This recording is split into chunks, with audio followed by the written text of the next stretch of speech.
Salut tout le monde, c'est Cédric, chauffeur VTC sur 3 maintenant.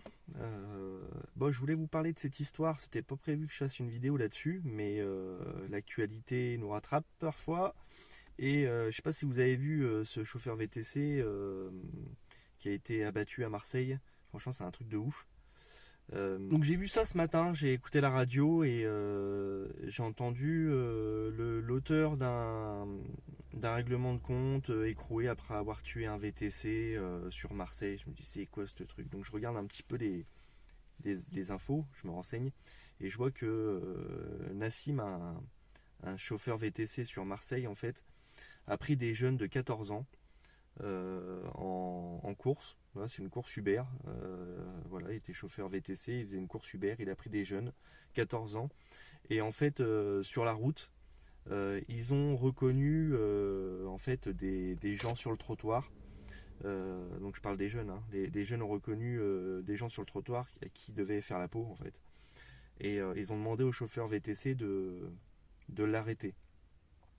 Et le chauffeur VTC a refusé. Et en fait, le gars de derrière, il lui a mis une balle dans la tête, quoi. Donc c'est un truc de ouf quand même. Ça, ça revient quand même à ce que je vous disais sur une des vidéos, je sais plus, j'en ai parlé une ou deux fois. Je vous avais dit qu'un soir, enfin c'était un matin très tôt, il faisait nuit et je sais pas, je le sentais pas. J'avais une course, une réservation dans une impasse à sens unique, dans l'obscurité et je sais pas, je sentais pas le truc. Donc j'ai décidé d'annuler la course.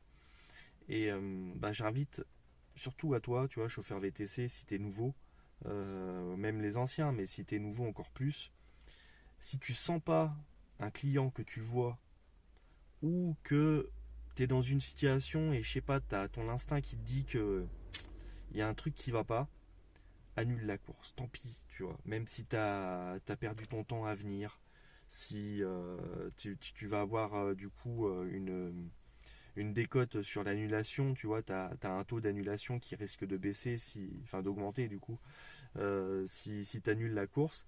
Mais vaut mieux que tu annules une course pour rien, que tu acceptes une course et que tu te retrouves dans des situations comme ça. Alors je dis pas que ce chauffeur VTC aurait dû annuler la course, parce que peut-être que tu vois, il n'y a rien qui laissait transparaître que ces mecs-là étaient bizarres.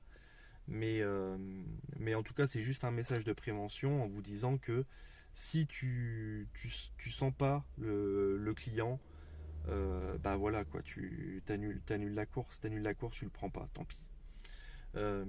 En plus, je crois que si tu vois un comportement un petit peu bizarre d'un client et que tu décides de pas prendre le client, je crois que même Uber, alors je sais pas pour Bolt, mais en tout cas Uber, je crois qu'ils t'en tiennent pas rigueur en fait si tu mets annulé à cause de la sécurité ou quelque chose comme ça.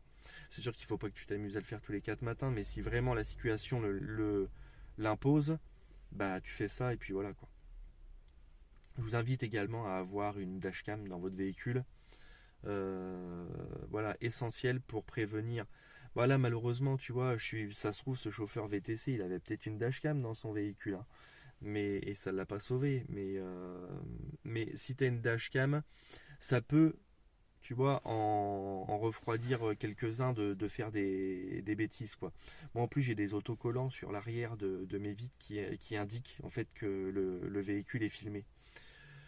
Comme ça, au moins, tu vois, quelqu'un qui rentre dans le véhicule, il sait à quoi s'attendre, quoi. Donc la dashcam, les précautions, si jamais tu vois que tu sens pas et tout. Après, je peux pas te donner de signes, tu vois, mais si tu vois que le mec il est bizarre, ou qu'il est pas dans son état normal, ou qu'il est énervé, ou bah voilà, vaut mieux que tu annules la course plutôt que de risquer quelque chose, quoi. Et ce que tu peux faire aussi après, c'est avoir quelque chose sur toi pour te défendre. Alors, attention, je t'invite à aller regarder ce qui est légitime ou pas d'avoir avec soi dans le véhicule. Après, libre à chacun de faire ce qu'il veut, de respecter les règles ou pas, mais on sait jamais quoi. Là, c'est dans une grande ville, Marseille. Marseille, c'est connu quand même voilà, ça craint quoi, hein. Après, il y en a qui diront peut-être que c'est exagéré ou pas. Enfin, moi, en tout cas, de ma vue d'extérieur, moi, je trouve que Marseille, ça craint. Maintenant, même si tu es dans une petite ville, une ville moyenne ou même une grande ville autre que Marseille, je te conseille quand même de prendre tes précautions parce que ça n'arrive pas qu'aux autres. Tu vois, ça n'arrive pas qu'aux autres. Les chauffeurs VTC qui sont agressés, c'est pas la première fois. Là, c'est un décès, mais il y a déjà eu, moi on m'avait raconté sur Bordeaux un chauffeur VTC qui s'était fait dépouiller derrière l'aéroport et qui s'était fait planter. Je crois qu'il n'était pas mort, mais il s'était fait planter le bras. Les gars, en fait, ils voulaient lui voler son argent et lui voler son véhicule. Donc ça arrive, tu vois, et ça n'arrive pas qu'aux autres. Donc vraiment, je vous invite à faire gaffe. Voilà, c'était une vidéo vraiment super courte juste pour de la prévention. Allez, sur ce, je vous dis ciao et puis surtout protégez-vous quoi. Bye bye.